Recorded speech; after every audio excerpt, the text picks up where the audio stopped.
All right, so we're gonna go ahead and turn on our shield. We should see CF, which means that we are gonna calibrate the flex. And notice that our initial reading with the flex sensor is flat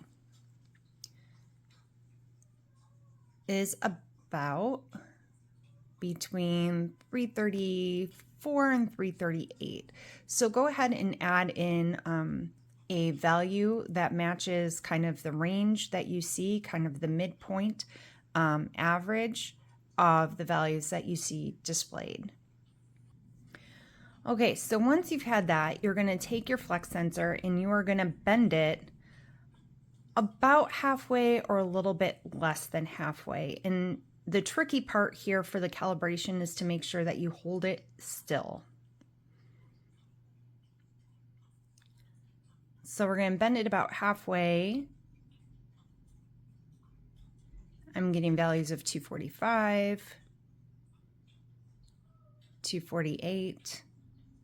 So I'm going to go ahead and add that value probably about, if I go a little bit more than halfway, I'm like 229. So I'm going to go ahead and add a value of 245 to my table. All right, so the final step for the first set for the downward is to pull it down so it's more than halfway bent, pretty much almost like fully bent down without creasing the flex sensor. If you crease the flex sensor, that will ruin it. So this is also important as your students are engaging with this at the stations. So I'm going to bend it. We can see we're pretty far down there. And my values are about 51, 56, 61.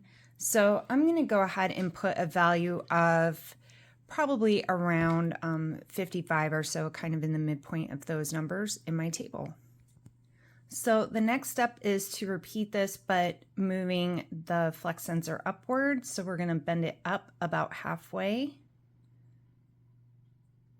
So I can see I'm about 218, 225, and 230. So I'm going to go ahead and put a value somewhere in the middle of those in my table. Okay, so now I'm going to finally repeat for my third value and bend it more than halfway up again, making sure that I do not crease. So I see I get like 141, 140, and 140. So I'm going to go ahead and put a value of 140 in my table. Okay, so we are going to repeat this for a second sensor. You can see this sensor looks a little bit different. So it's important because there might be a little bit of variation within your flex sensors to record this for both of them.